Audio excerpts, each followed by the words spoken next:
everybody. Welcome back to my channel.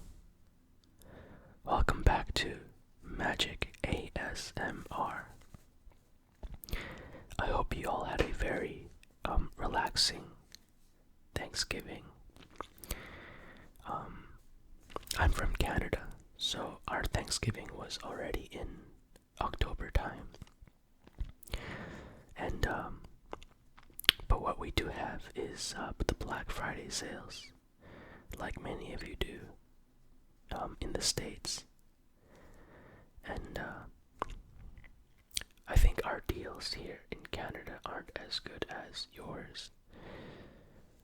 But nonetheless, we still have a good time of shopping and buying the gifts that we would probably have to purchase in December. So Monday is always a good time for me to make a video. Usually I'll have to make them in the morning time because I really love the natural light that's coming through my window. And I also have another light source that's not in the frame right now. But that's just to illuminate some of the details in the video. So today we're going to continually go through this book. We've gone through white and we've gone through green, and now we're going to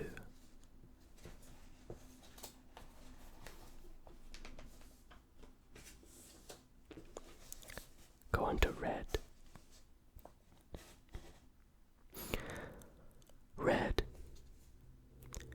Red is the color of release, the hue of outward expression and excitement.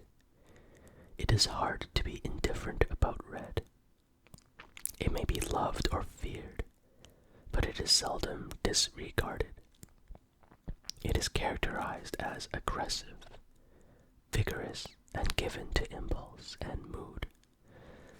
Those associated with red are sometimes accused of lacking patience or possessing a quick temper. But red also embodies a fervent passion and feeling for fellow beings. Red is signified by fire, blood, lava, and emotion. It manifests itself as bursts of outward expression and outspoken tirades. Red characterizes those who know what needs to be done and aren't afraid to do it. For those who want results in action instead of deliberation and debate. For those who like the cathartic pleasures of flame. And the story that follows red is called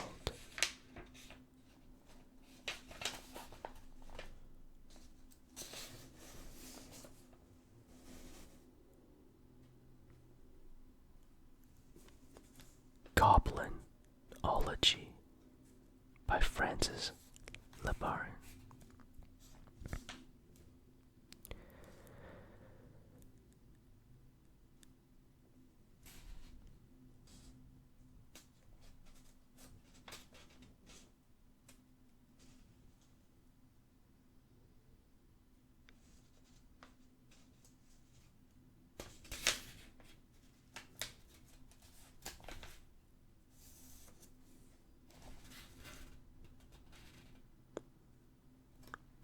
Interesting.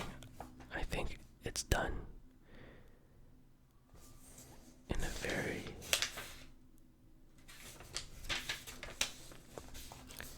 academic approach. I'll read the whole thing. Introductory note by Armand at Basino, instructor of popular culture and Goblinology at the Archaeological University and author of Studies in Goblin Culture. The root Goblin ruins at the Flarg, their history, exploration, and Squee, a study in popular mythology. Note in margin, Squee, Squee, Squee, according to Bassino. Every goblin is named Squee. It is my privilege to present to the public a very remarkable document recently discovered in the ruins of the Flarg and edited and annotated by myself, who some minor assistance by Latvino Barbasanti.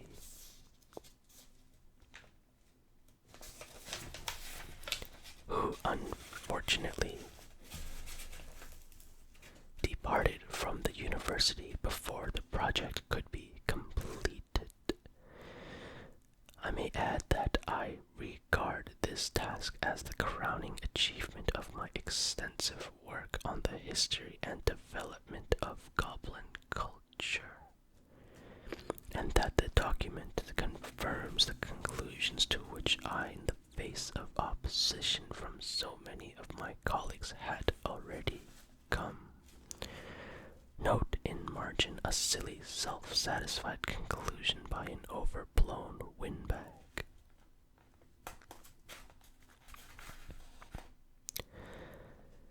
It has, of course, been my constant contention for a number of years that the goblins of the Flarg were polytheists, worshipping a variety of gods to whom they made regular sacrifices. Prior to the discovery at the Flarg of the document below, however, little specific information was available concerning goblin religious rituals.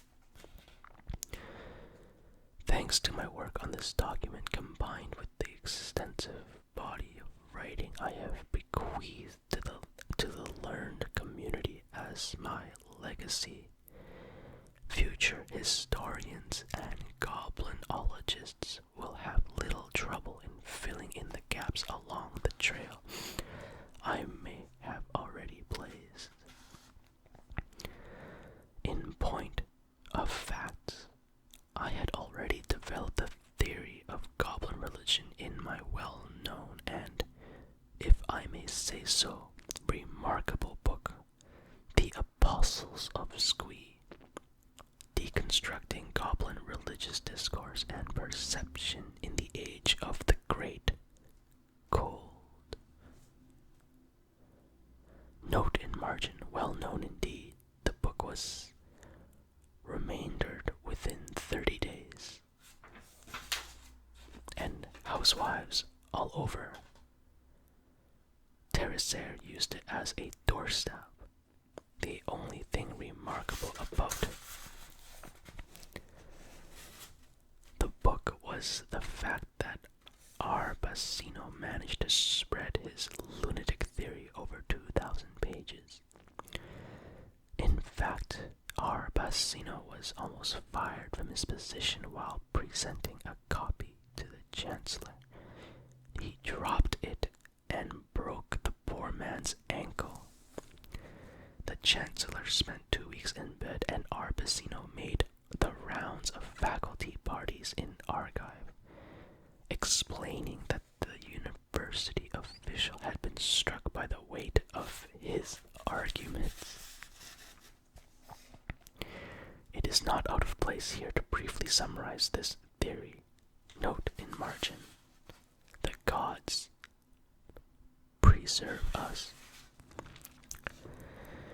In ancient times, during the age of the great dark and cold that followed hard upon the disastrous era of the Brothers' War, goblins at the Flarg formed a vast and powerful community.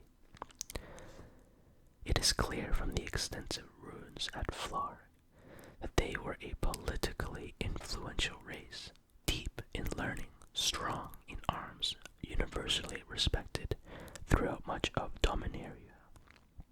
Great goblin fleets plowed the seas, and goblin ornithopters swept through the clouds, driving the enemies of the Goblin Empire before them.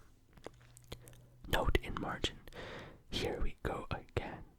Arbacino used to propagate this story in the pubs around the university, usually late in the evening when he'd had 8 or 9 glasses of coalition wine. For this reason, he was known throughout the university as Old Goblin Head.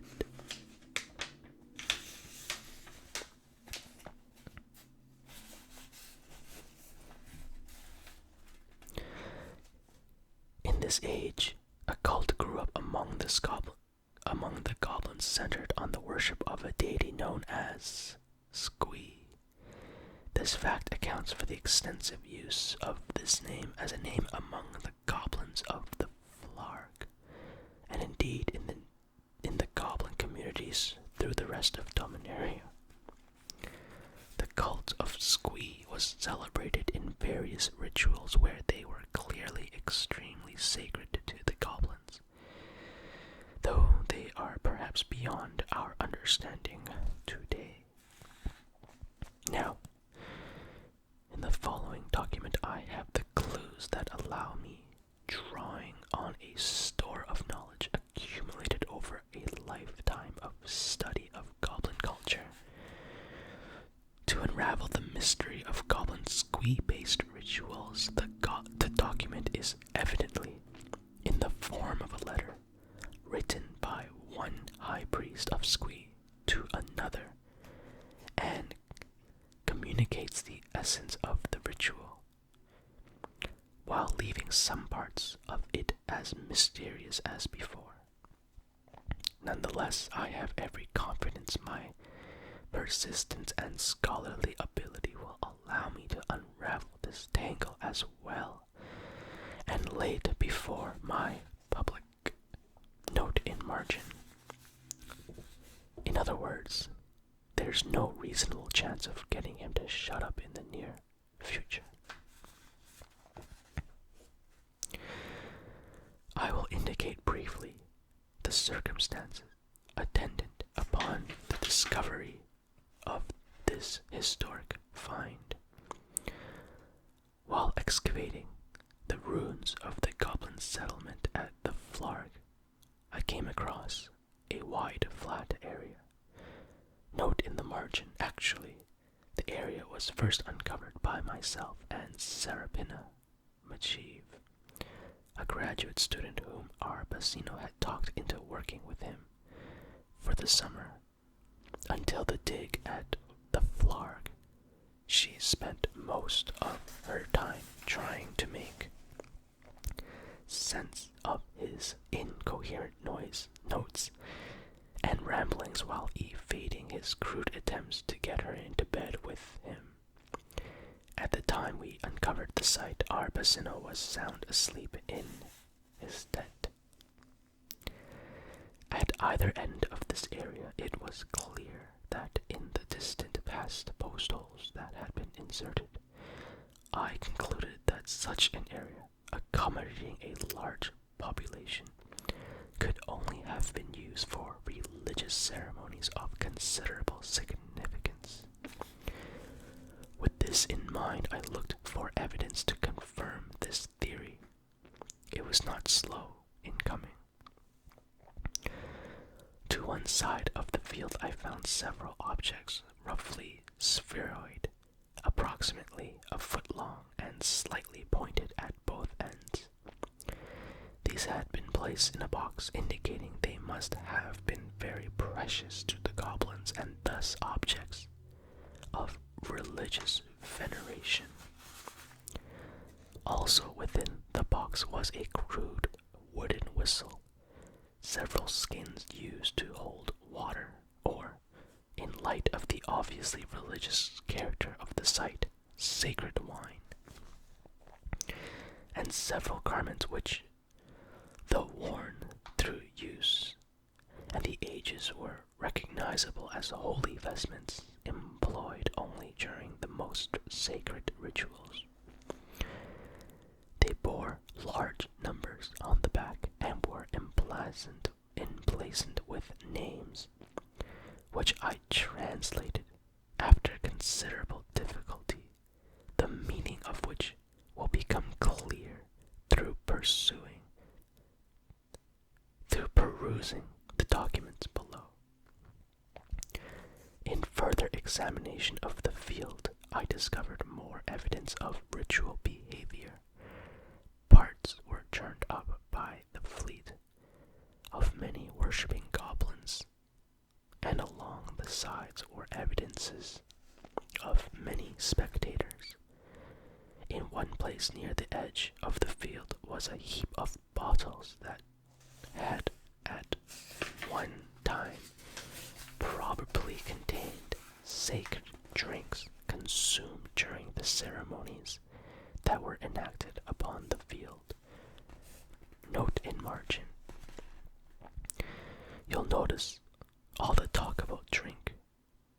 One of Arpacino's earliest research projects during his tenure at the Archaeological University was an attempt in his laboratory to discover the exact composition of the sacred wine of goblins. To do this, he made a number of experiments, most of which ended in him drinking. The results. One such experiment involving too high a proportion of a particular volatile alcoholic derivative resulted in the destruction of a substantial section of the Hall of Alchemical Research and permanently removed Al Pacino's eyebrows.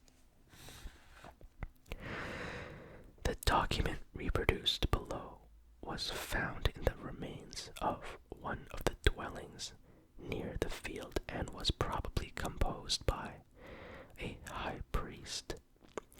It takes the form of a letter to a fellow religious figure and explains the development of a significant ceremony in the cult of Squee, whose existence I have established. One final note is in order.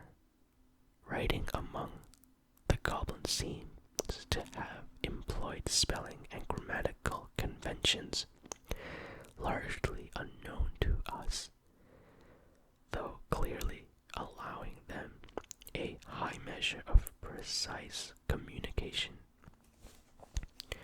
Indeed, the goblin language, when properly rendered in speech, is one of unparalleled beauty and grace, which I have been accustomed to speak to my students.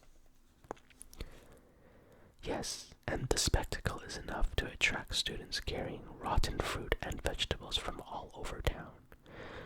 Word goes out that Looney Armin's at it again, and you can see the crowds coming for miles. If confusion should arise, the reader is advised to consult my well-known Dictionary of Goblinese, compiled by Armin R. Pacino, 16 volumes. Der Crank. Hope this letter finds you good. Eyes find too. Weather here good. Some rain, but sunny afterward. Bring out the bugs. R. Pacino's note. The name Crank is probably a formal title. The discussion of weather in the floor is clearly preparatory to a more extensive discussion of the Squee-based ritual, which required a certain amount of alternating rain and sun. The word here, given as bugs, I have decided to translate as followers or disciples. Evidently, the writer of the letter is anticipating a large gathering for the ritual, anticipated by his remarks on the weather. We made up new game, Otter Day, me and Fizzer. Remember how we used goblin bombs to keep off bad men? Well, we had a lot of them in a big pile outside. intrus told me, visitor, to take him off, where they couldn't hurt nobody outside the house. Our Bassino's note. The phrase goblin bombs is particularly significant here. There can be no precise translation of this, but I think it is most understood as a type of votive object, one carried as well, shall see later, during religious ceremonies. Druze is clearly the title for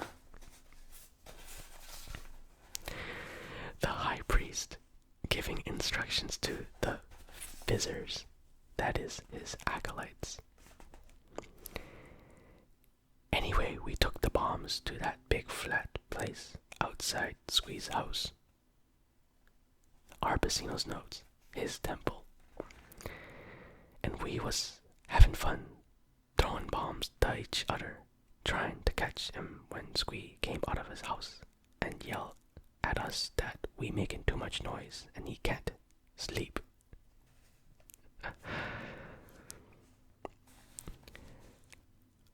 I'm getting the hang of the Goblinology.